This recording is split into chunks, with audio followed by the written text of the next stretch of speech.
તો કચ્છમાં ગંભીર ગુનાના આરોપી સામે લાકડિયા પોલીસની બુલડોઝર કાર્યવાહી। મૂળ હરિયાણાના આરોપી ગુલવંતસિંહ ઉર્ફે સની હજૂરસિંહ સરદાર સામે કાર્યવાહી હાથ ધરવામાં આવી। આરોપીએ ઊભા કરેલા દબાણ ગેરકાયદેસર બાંધકામ પર બુલડોઝર ફરી વળ્યું।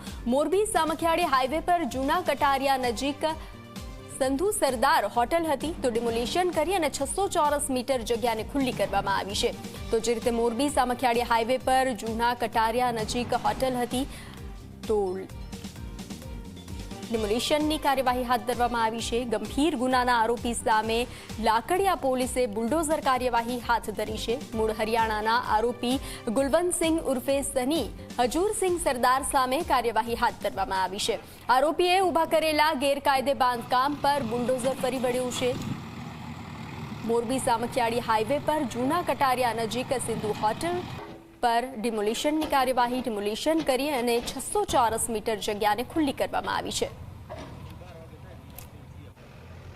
તો આ દ્રશ્યો ડિમોલિશનની કાર્યવાહી હાથ ધરવામાં આવી છે। વધુ વિગતો સાથે સંવાદદાતા રાજેન્દ્ર જોડાઈ ચૂક્યા છે। રાજેન્દ્ર, ગંભીર ગુનાના આરોપી સામે બુલડોઝર કાર્યવાહી હાથ ધરવામાં આવી છે કચ્છમાં, શું વિગત?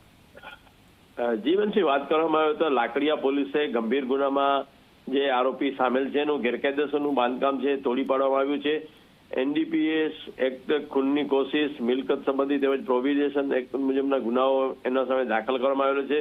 સરકારી જમીન કુલ 600 ચોરસ મીટર જગ્યામાં ગેરકાયદેસર રીતે રહેણાંકનું મકાન બનાવવામાં આવેલું હતું અને એનું બાંધકામ આજે તોડી પાડવામાં આવ્યું છે।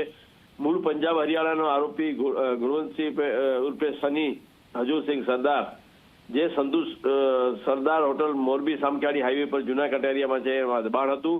આ સામે આજે દાદાનું બુલડોઝર ફરી આવ્યું છે। કચ્છમાં ગેરકાયદેસરની પ્રવૃત્તિમાં સામેલ આરોપીઓ સામે ગેરકાયદેસર જે બાંધકામ છે એના ઉપર દાદાનું બુલડોઝર આજે ફરી વળ્યું હતું। જી બંસી। જી રાજેન્દ્ર, જાણકારી સાથે જોડાવા બદલ આભાર।